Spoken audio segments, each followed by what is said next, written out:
चला मंडळी, ब्रेक नंतर पुन्हा एकदा पावसाबद्दलच्या घडामोडी। पुणे जिल्ह्यातील विविध भागांना पावसाचा जोरदार फटका बसलाय। बारामती शहरालगत वाहणाऱ्या नीरा डाव्या कालव्यामधून गळती झाल्यानं हा कालवा फुटला। लिमटेक नजीक काटेवस्ती कनेरी हद्दीमध्ये कालव्याचा भराव खचला आणि त्यामुळे पाण्याचा मोठा लोंढा बाहेर पडला। कालव्यामधील पाण्याच्या लोंढ्यामुळे अनेकांच्या घरामध्ये पाणी शिरलं आणि या पाण्यामुळे शेतीचं देखील मोठं नुकसान झालं। तसंच संत तुकाराम महाराज पालखी मार्ग वाहतुकीसाठी बंद करण्यात आला। पाण्याच्या लोंढ्यामुळे पालखी मार्गाचं देखील मोठं नुकसान झाले। दरम्यान मुख्यमंत्री देवेंद्र फडणवीस यांनी आढावा घेत प्रशासनाला सतर्क राहण्याचे निर्देश दिले। सर्व यंत्रणा अलर्ट मोडवरती ठेवण्यात आलेल्या आहेत। तर प्रशासनाकडून युद्ध पातळीवर बचाव कार्य सुरू आहे। बचाव पथकाच्या वतीनं 8 नागरिकांची सुखरूप सुटका करण्यात आली। आणि आता जे बचाव कार्य विविध बचाव पथकांकडून जी केली जात आहेत त्याची दृश्य आपण पाहतोय। हा नीरा डावा कालवा जो आहे तो लिमटेक नजीक त्याचा भराव जो आहे तो निसटला आणि त्यानंतर हा कालवा जोरदार वाहायला लागला। शेतामध्ये पाणी घुसलं, काही गावांमध्ये पाणी घुसलेलं आहे। अधिक तपशील आपण जाणून घेणार आहोत। आमचे प्रतिनिधी जितेंद्र जाधव आपल्या बरोबर आहेत। जितेंद्र, आता या क्षणाची परिस्थिती काय? विषयाला आपण बघितलंय की साधारणतः बारामती शहर असेल, जळोचीचा भाग असेल किंवा जे नीरा डावा कालवा जो फुटला होता सायंकाळच्या सुमारास, त्याच्यामुळं जनजीवन सर्व विस्कळीत झाले होते।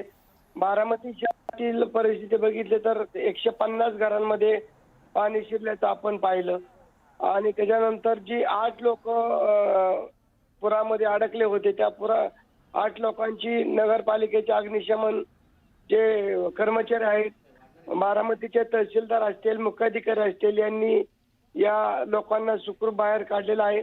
आणि जी कालवा फुटला होता या कालव्याचा आता वेग कमी करण्यात आलेला आहे। जी शेतामध्ये पाणी घुसलं होतं, जनावरांच्या गोठ्यामध्ये पाणी शिरलं होतं, शेतकऱ्यांच्या घरामध्ये पाणी शिरलं होतं, ती पाणी काढण्याचं काम सुरू आहे।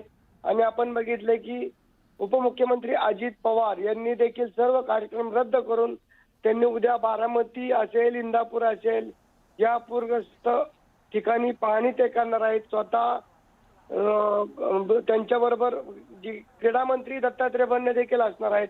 आपल्याला माहिती मिळाली की मदनवाडीचा तलाव देखील फुटलेला आहे। मदनवाडीचा तलाव फुटल्यामुळे शेतीचं मोठ्या प्रमाणात नुकसान झालेलं आहे। दुसऱ्या बाजूला आपण बघितले तर नीरा असेल, गुंजवणी असेल, वीर असेल, भाटघर असेल या धरणाच्या परिसरामध्ये मोठ्या प्रमाणात पाऊस झालेला आहे आणि त्यामुळे नीरा नदी देखील दुथडी भरून वाहत आहे। 33,000 क्युसेसने पाणी नीरा नदीमध्ये सोडण्यात आलेलं आहे।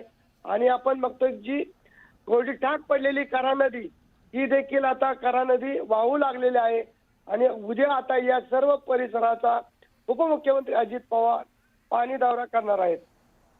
विशाल, आता बचाव कार्य कशा पद्धतीने सुरू आहे? आता बचाव कार्य नगरपालिकेचे कर्मचारी असतील, सकाळी एनडीआरएफचे टीम 2 टीम या ठिकाणी दौंड असतील, बारामती असेल किंवा इंदापूर असेल, ज्या ठिकाणी गरज निर्माण होईल त्या ठिकाणी एनडीआरएफची टीम त्या ठिकाणी दाखल होणार आहे। आणि जे नागरिक अडकलेले आहेत त्यांना त्यांचे बचाव कार्य करणार आहेत।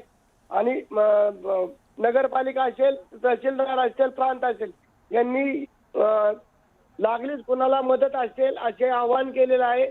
त्या पद्धतीने तलाठी, सर्कल यांना सतर्क राहण्याच्या सूचना प्रांताधिकारी यांनी दिलेल्या आहेत। धन्यवाद जितेंद्र या सगळ्या तपशिलाबद्दल।